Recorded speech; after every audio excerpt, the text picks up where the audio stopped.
Okay. I'm speaking on the history, and I would appreciate it if you do not interrupt me. Mayor. Like leaves on the Mississippi River. Black. I have Payton Jackson.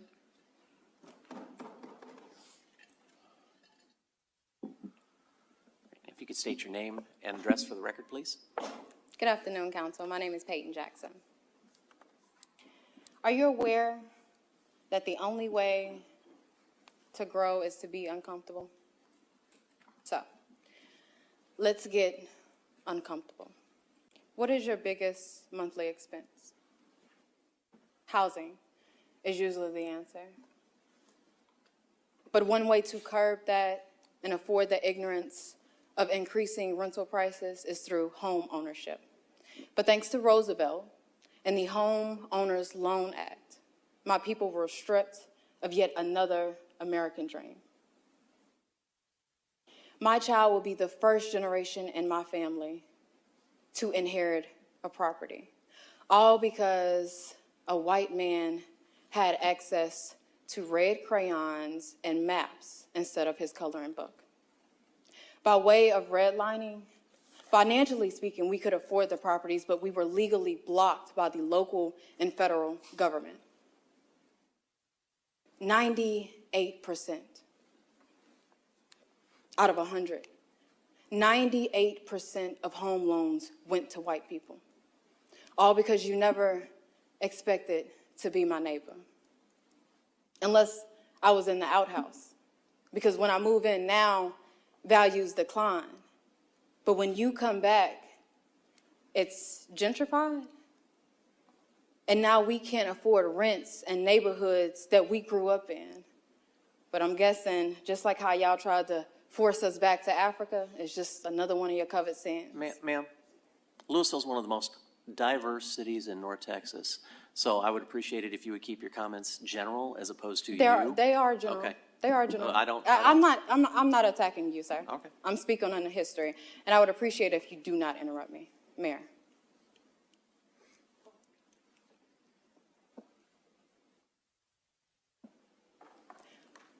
All because you never expected to be my neighbor.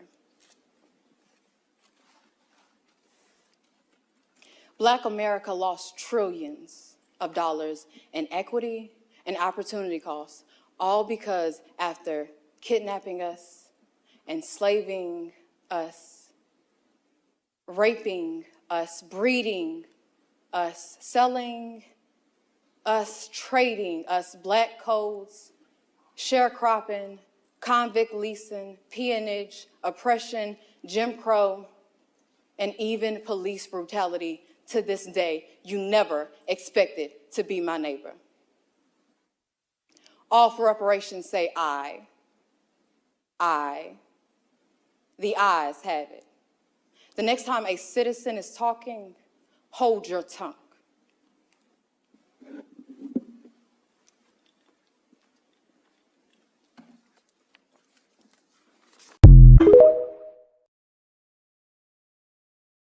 Ma'am, Louisville is one of the most diverse cities in North Texas.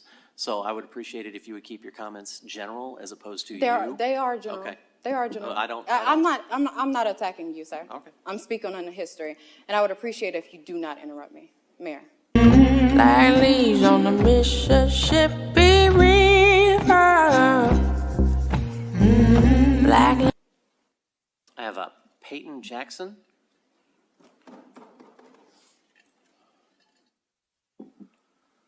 If you could state your name and address for the record, please. Good afternoon, Council. My name is Payton Jackson. Are you aware that the only way to grow is to be uncomfortable? So, let's get uncomfortable. What is your biggest monthly expense? Housing is usually the answer. But one way to curb that and afford the ignorance of increasing rental prices is through home ownership. But thanks to Roosevelt and the Home Owners Loan Act, my people were stripped of yet another American dream. My child will be the first generation in my family to inherit a property, all because a white man had access to red crayons and maps instead of his coloring book. By way of redlining, financially speaking, we could afford the properties, but we were legally blocked by the local and federal government. 98% out of 100. 98% of home loans went to white people, all because you never expected to be my neighbor, unless I was in the outhouse. Because when I move in now, values decline. But when you come back, it's gentrified. And now we can't afford rents and neighborhoods that we grew up in. But I'm guessing, just like how y'all tried to force us back to Africa, it's just another one of your covered sins. Ma'am, Louisville's one of the most diverse cities in North Texas. So I would appreciate it if you would keep your comments general as opposed to you. They are general. Okay. They are general. I'm I'm not attacking you, sir. Okay. I'm speaking on the history, and I would appreciate it if you do not interrupt me, Mayor.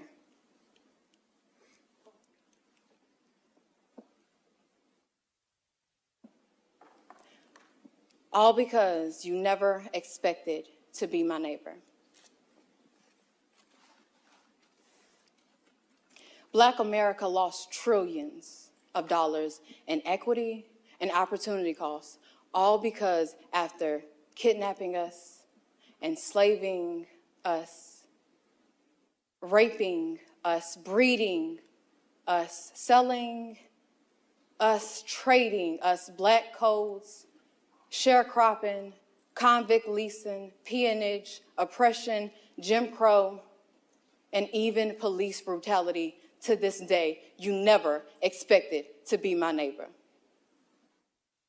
All for reparations say I. The ayes have it. The next time a citizen is talking, hold your tongue.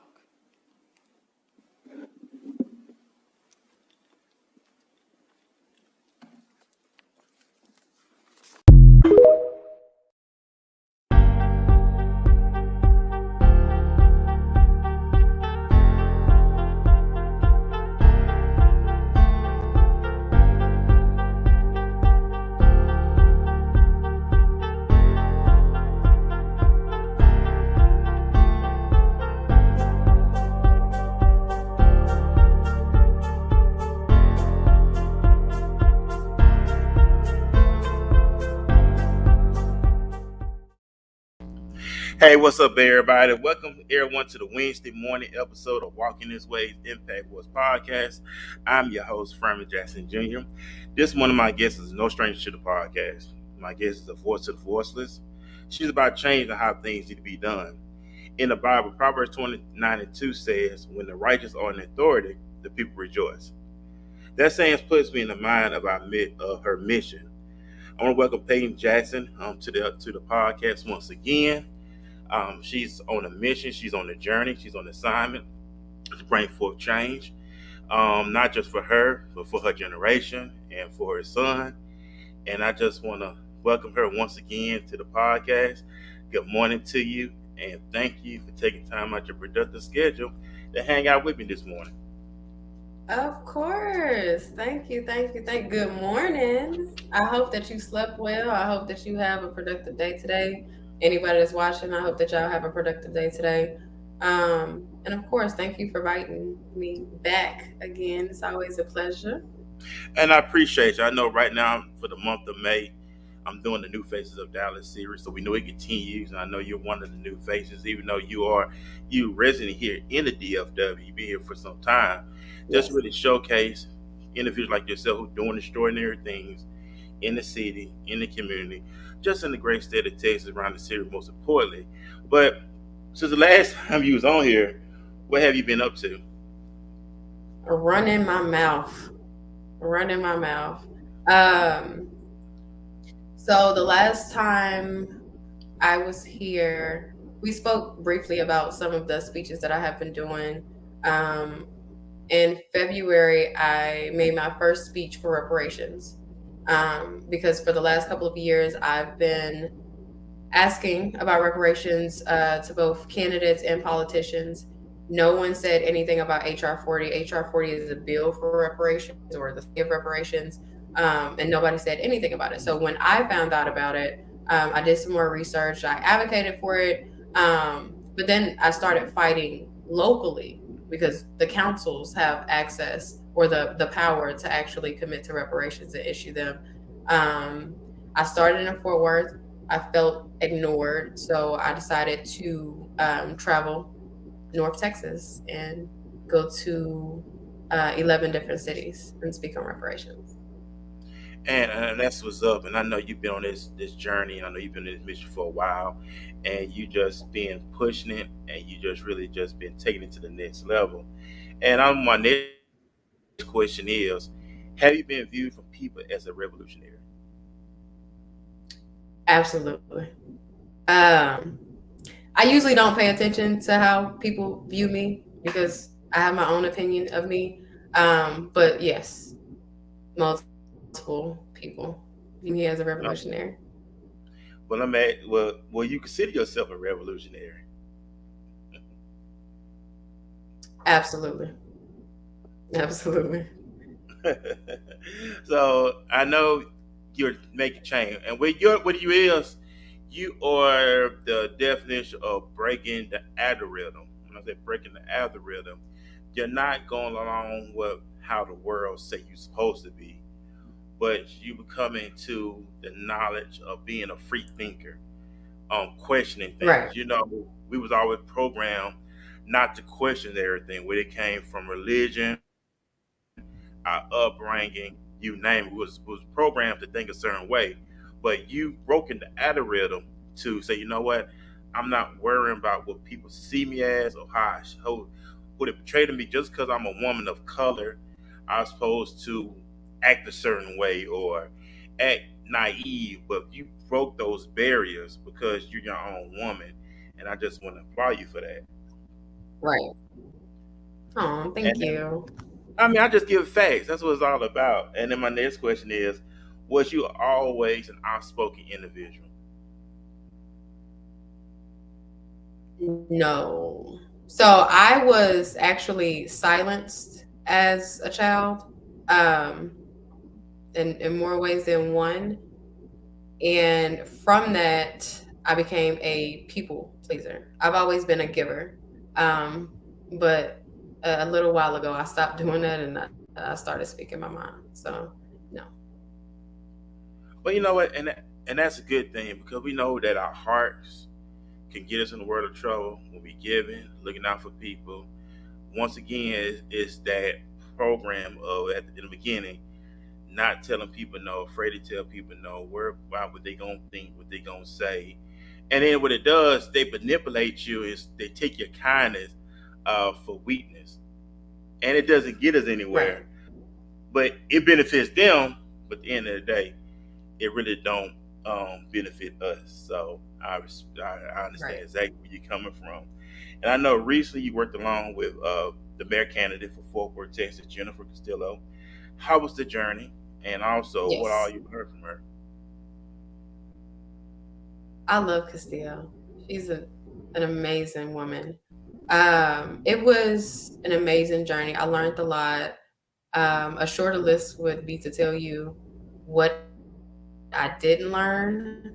Um, I mean, the most important thing that I learned from her is just when all odds are against you, still fight for what you believe in. And I think we kind of learned that or was practicing it at the same time. But it was enlightening to have someone of that stature um, fight a similar fight that I was fighting and still fighting, and to see how resilient she was through all of that. She's an amazing woman. I love Castillo. And you know what? And you should never back down. You should always stand in your square, stand in what you believe in, and never compromise to be accepted by people. And that's what we do as a Right. generation, as not only as a generation, but as individuals, as people. We want to be accepted. We want to look at me. I'm doing this to please people. At the end of the day, are we happy with ourselves? or Right. we defeated. I think we defeated already when we start trying to please other people, and we're Right. not getting this nowhere. So that's an awesome thing. And I know just being a woman of color, the black and brown community, of course. I know I had this conversation. I heard this conversation on yesterday when I was downtown Dallas, and this lady mentioned, it was a black lady. She mentioned how come in our community we don't protest when it's black on black crime. We have a lot of young men, young people now losing their lives to the same person of color. And she was wondering why they're never standing up for our community when we fight each other. Like we're standing up for outside our race. When it comes within our race, we're not making any noise. We're not making any sound decisions when it comes to our. We're losing each other. We're losing our people to gun on gun violence of the same color. Right. Well, I agree. But I want to point out the rates for black on black crime are very similar to the rates of white on white crime. But we never hear about the white on white crime. So, and I'm in no way advocating for violence, but I feel like within our community, we have to pay attention to Maslow's pyramid.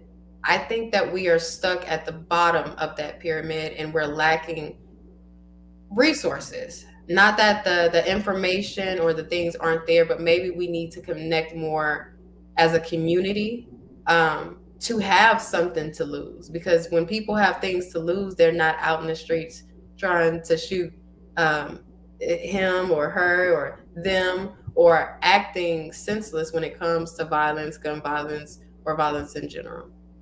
Right. Yeah. I mean, there's a lot of work to be done. And I Right. know people talk about it, but don't be about it. And it's a lot of work to Definitely. be done. So yeah, I'll totally. My next question is: would you consider running for office yourself? Have you thought about it, or is it something on I your? have thought about it. I have thought about it. And yes, I will be running for office. I'll be announcing my bid this summer.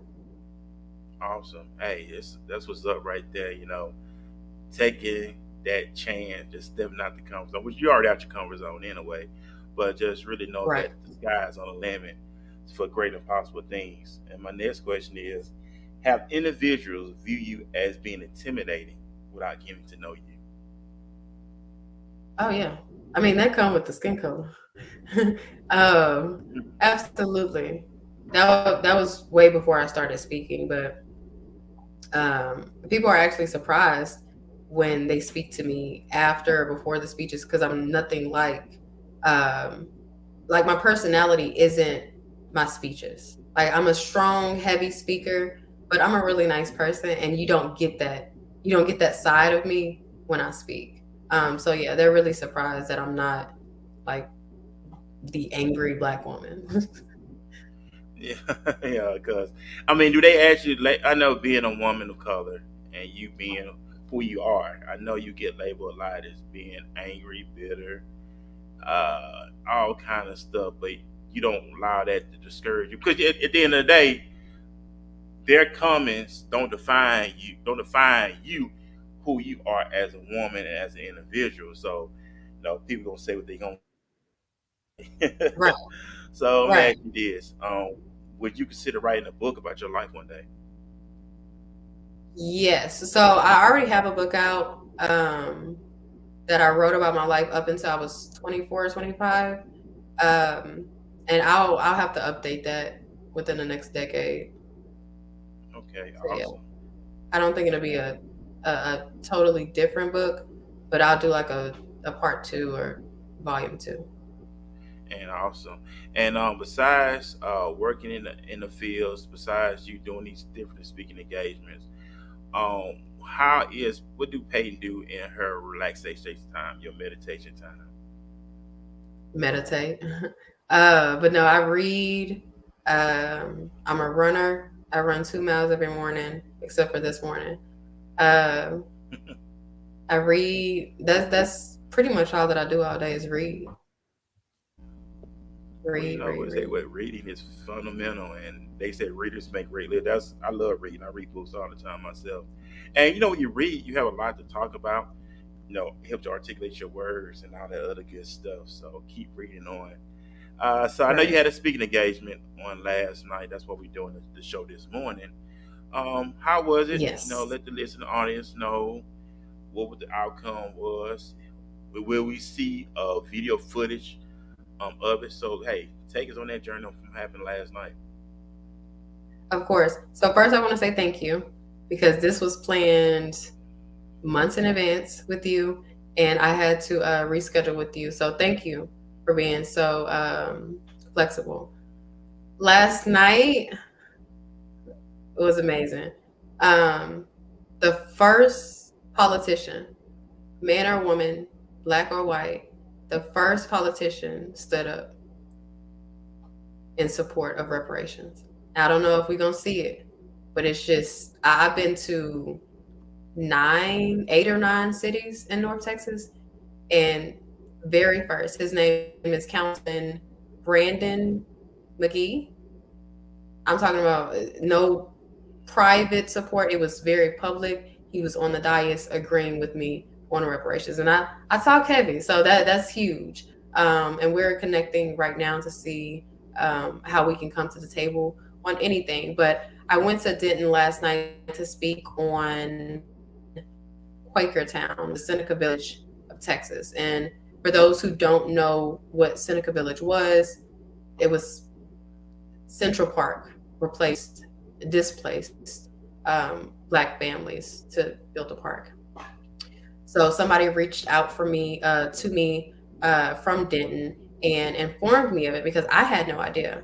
We definitely didn't learn about it in school, and I mentioned that in my speech. And yes, you guys will get the video as soon as I get it. It was amazing. So I got done with the speech. I got the councilman gave me his card, and 2 amazing white women, and I'm mentioning their race for a reason. 2 amazing white women gave me more education when it comes to Black history in Texas than elementary school, any middle school I went to, any high school that I went to. And they really opened my eyes to not only what happened in Quakertown, but the aftermath of that and how they displaced our people multiple times to the southeast part of Denton. And driving through or riding through those neighborhoods, seeing nothing has really changed, it broke my heart. And just walking through the park of Quakertown gave me chills. So it was amazing. And you know what? I applaud you for you doing what you're doing, and I give your roses to you. Just you Thank going you. out there doing the work. You're welcome. You out there doing the work, the research, having everything in place where people can see what's actually going on, educating the masses, as they say, to really show a lot of stuff that they're not gonna teach you stuff in public school. We know that this kind of stuff has to be taught outside of school, where parents need to educate their children on history, Black history. Yeah, no, big shout out to Martin Luther King, but that's only they focus on Martin Luther King, Rosa Parks. We don't even they don't even talk about much about Malcolm X, and we know Malcolm X is one of our iconic figures way before we was born. But we know that he was an iconic figure, influenced our community as well. So and that's the beautiful thing about it, because I'm glad that you are being a voice, and like I mentioned earlier, you being a voice for the voiceless. So when people approach you and they ask you questions, do they ask you questions that they're afraid to ask the people when you go before these people that's in office? Yes.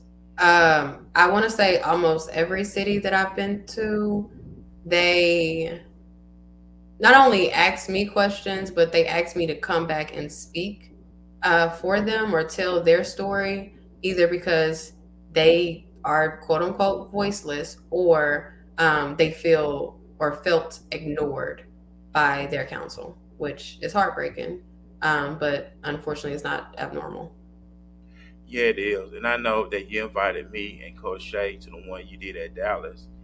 And we Hmm. don't really see much of an outcome with a lot of young people at these town hall meetings, they say. We see a lot of older, elderly people. Right. Mostly people, I don't really see, it wasn't that many people of color there. Why is that?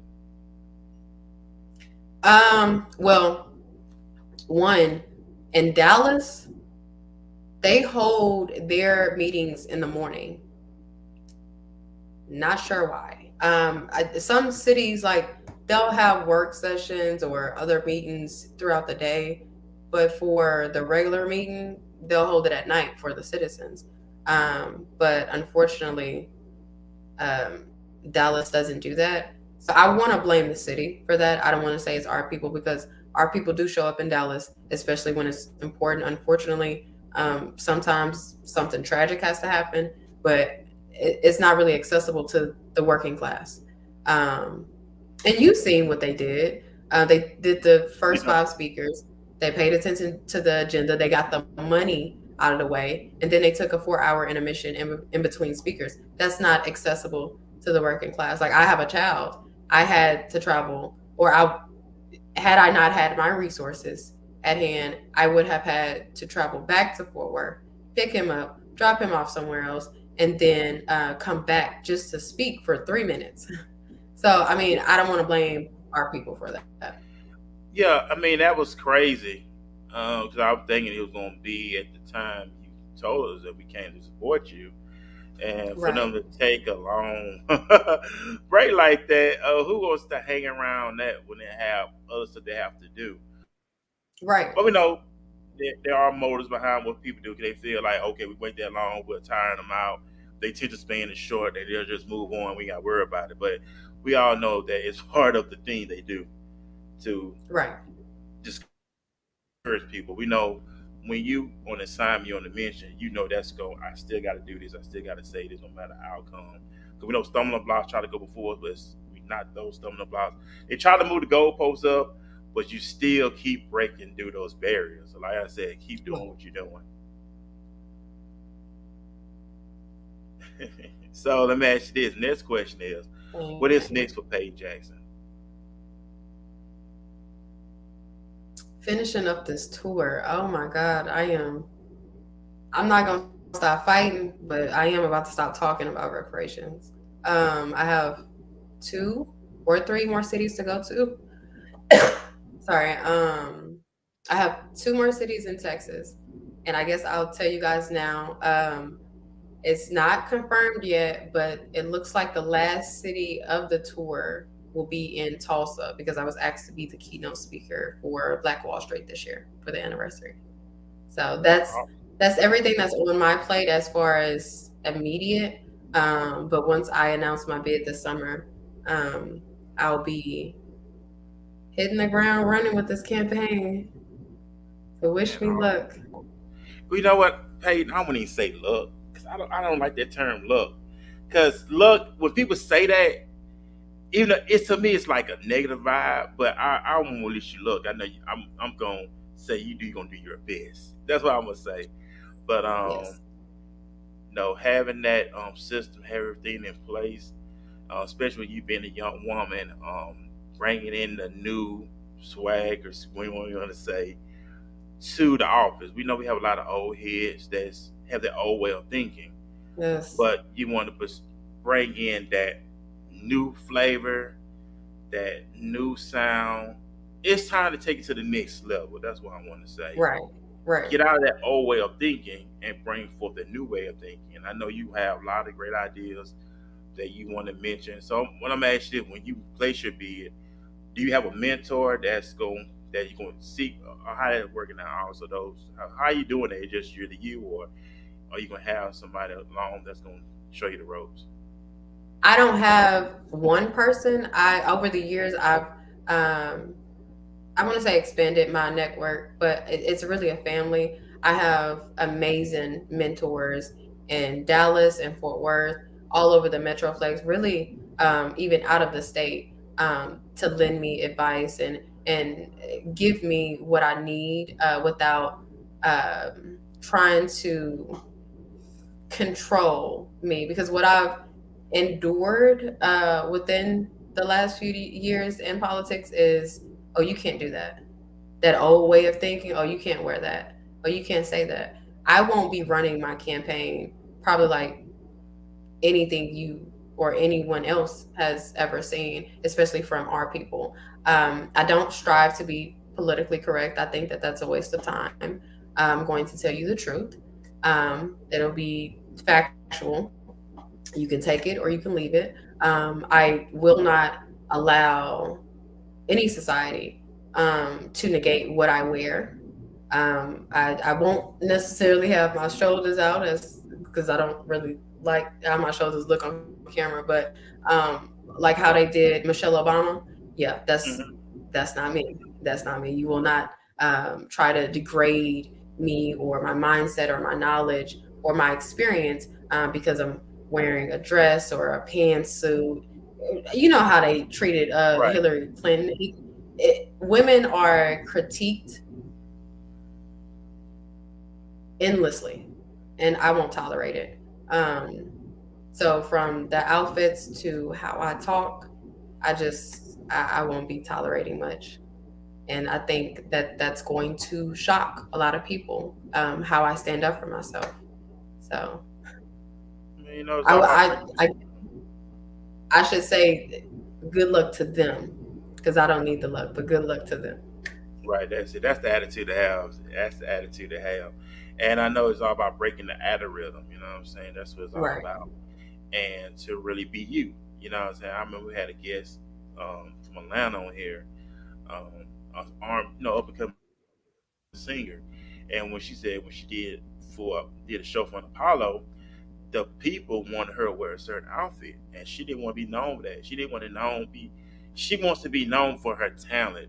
She didn't want to be known for her physical attributes, and I respect her for that because I want you to focus more on the gift and the message instead of how I look. And I know Right. with women, they want the women to be in total sex appeal, show a little skin, to get your point across, but they're not paying attention to what you're saying. Because I love an intelligent woman. A woman's very intelligent. She knows how she says, she articulates her words. That right there is sexy. That's attractive to me. But just sort of physical attribute, that's not gonna get you nowhere. And I know a Right. lot of times they want you to focus on look like this, and I know you're not that type of woman. It's all about your mind, your mindset, the way you're intelligent, how you carry yourself, and I respect you for that because you are a woman with class, and I Thank know you're you. gonna keep doing what you're doing because you know it's to benefit you, and you're Right. not worried about what nobody will try to please anybody. Right. Well, in politics, and I don't, but well, in politics, it's actually the opposite. Oh, really? So, yeah, no matter if it's Republican or Democrat or whatever party, they want you to be conservative. They want you to dress conservative as a woman. Um, I don't allow anyone to tell me what I wear. Now, as a businesswoman, I know what to do. But if you see a piece of my tattoo and you try to degrade me, like I don't have a degree, like I don't have real estate, like I don't have experience, like I don't have pride, like I don't have knowledge, like I don't have grit, ambition, then you're stupid. So I mean, I don't argue with fools. I mean, you're mad at me for wearing a dress when I know how to fix what's broken. We need to redirect energy. Oh man, that's crazy. I mean, I remember they got mad at Obama because he wore a tan suit, Yeah. and for what he wore a tan suit, and they got mad at him. Like, wow. But I Hmm. mean, the suit was nice, but that's crazy. But Right. no, each his own. So I'm gonna ask you this: do you have any final remarks? Because I know you have a productive day ahead of you. So, do you have any final remarks for the listening audience that's gonna listen right now and in the near future?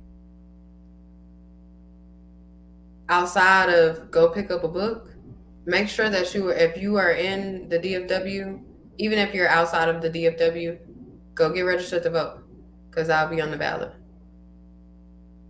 Go get registered to vote. I'm not the average black politician. I cannot be bought. And I'm fighting for us.